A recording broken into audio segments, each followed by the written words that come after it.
ತಂಗಡಗಿ ಶಿವರಾಜ್ ಸಂಗಪ್ಪ ಇವರನ್ನು ಸಂಪುಟ ದರ್ಜೆ ಸಚಿವರಾಗಿ ಅಧಿಕಾರ ಪದ ಹಾಗೂ ಗೋಪ್ಯತಾ ಪ್ರಮಾಣ ವಚನ ಸ್ವೀಕರಿಸಲು ವೇದಿಕೆಗೆ ಆಹ್ವಾನಿಸುತ್ತೇನೆ.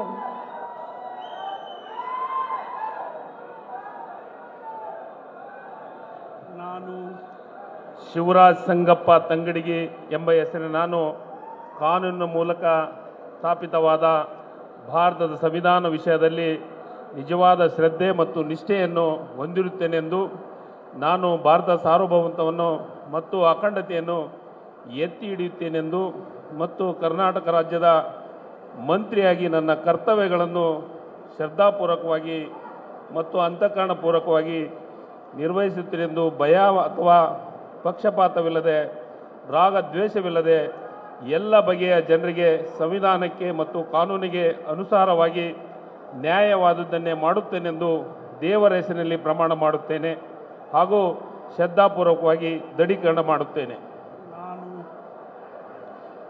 ನಾನು ತಂಗಡಗಿ ಶಿವರಾಜ್ ಸಂಗಪ್ಪ ಎಂಬ ಹೆಸರಿನ ನಾನು ಕರ್ನಾಟಕ ರಾಜ್ಯದ ಮಂತ್ರಿಯಾಗಿ ನನ್ನ ಪರ್ಯಾಲೋಚನೆಗೆ ತರಲಾಗುವ ಅಥವಾ ನನಗೆ ತಿಳಿದು ಬರುವ ಯಾವುದೇ ವಿಷಯವನ್ನು ರಾಜ್ಯದ ಮಂತ್ರಿಯಾಗಿ ನನ್ನ ಕರ್ತವ್ಯಗಳ ಯುಕ್ತ ನಿರ್ವಹಣೆಗೆ ಅಗತ್ಯಬಹುದಾದ ಸಂದರ್ಭದಲ್ಲಿ ಅನ್ಯಥಾ ಯಾರೇ ವ್ಯಕ್ತಿಗೆ ಅಥವಾ ವ್ಯಕ್ತಿಗಳಿಗೆ ಪ್ರತ್ಯಕ್ಷವಾಗಿ ಹಾಗೂ ಪರೋಕ್ಷವಾಗಿ ತಿಳಿಸುವುದಿಲ್ಲ ಎಂದು ಅಥವಾ ಬಹಿರಂಗಪಡಿಸುವುದಿಲ್ಲ ಎಂದು ದೇವರ ಹೆಸರಿನಲ್ಲಿ ಪ್ರಮಾಣ ಮಾಡುತ್ತೇನೆ, ಶ್ರದ್ಧಾಪೂರ್ವಕವಾಗಿ ದೃಢೀಕರಣ ಮಾಡುತ್ತೇನೆ.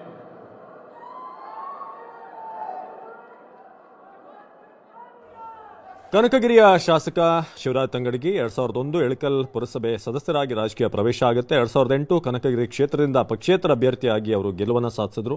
ಬಿಜೆಪಿಯ ಟಿಕೆಟ್ ಆಕಾಂಕ್ಷಿ ಆಗಿದ್ರು ಆ ಸಂದರ್ಭದಲ್ಲಿ. ನಂತರ ಟಿಕೆಟ್ ಸಿಗಲಿಲ್ಲ ಅಂತ ಹೇಳಿ ಬಂಡಾಯ ಅಭ್ಯರ್ಥಿಯಾಗಿ ಸ್ಪರ್ಧಿಸಿ ಗೆಲುವು ಸಾಧಿಸ್ತಾರೆ. ಬಳಿಕ BS ಯಡಿಯೂರಪ್ಪ ನೇತೃತ್ವದಲ್ಲಿ ರಚನೆಯಾದಂತಹ ಬಿಜೆಪಿ ಸರ್ಕಾರಕ್ಕೆ ಬೆಂಬಲ ಕೊಟ್ಟರು. ಅಲ್ಲಿ ಸಚಿವರು ಕೂಡ ಆದರು. ಮೊದಲ ಬಾರಿಗೆ ಶಾಸಕರಾಗಿ ಆಯ್ಕೆಯಾದರೂ ಕೂಡ ಮಂತ್ರಿಗಿರಿ ಅವ್ರನ್ನ ಹುಡ್ಕೊಂಡು ಬರುತ್ತೆ. 2008ರಿಂದ 2011ರವರೆಗೆ APMC ಸಕ್ಕರೆ ಸಚಿವರಾಗಿ ಕೂಡ ಕೆಲಸ ನಿರ್ವಹಿಸಿದರು ಶಿವರಾಜ್ ತಂಗಡಗಿ. ನಂತರ 2013 ಒಂದಷ್ಟು ವಿದ್ಯಮಾನಗಳಲ್ಲಿ ನಡೆದವು. ಅನರ್ಹತೆ ವಿಚಾರ ಎಲ್ಲವೂ ಕೂಡ ಬೆಳಕಿಗೆ ಬಂತು. ಅದಾದಮೇಲೆ ಬದಲಾದಂಥ ರಾಜಕೀಯ ಪರಿಸ್ಥಿತಿಯಲ್ಲಿ ಅವರು ಕಾಂಗ್ರೆಸ್ಗೆ ಸೇರ್ಪಡೆ ಆಗ್ತಾರೆ. ಅಲ್ಲಿಂದ 2013 ಕಾಂಗ್ರೆಸ್ನಿಂದ ಸ್ಪರ್ಧಿಸಿ ಗೆಲುವನ್ನು ಸಾಧಿಸಿದ್ರು. ಸಿದ್ದರಾಮಯ್ಯನವರ ಸರ್ಕಾರದಲ್ಲಿ ಸಣ್ಣ ನೀರಾವರಿ ಸಚಿವರಾಗಿ ಕೂಡ ಕೆಲಸ ಮಾಡಿದಂಥ ಅನುಭವ ಅವರಿಗಿದೆ.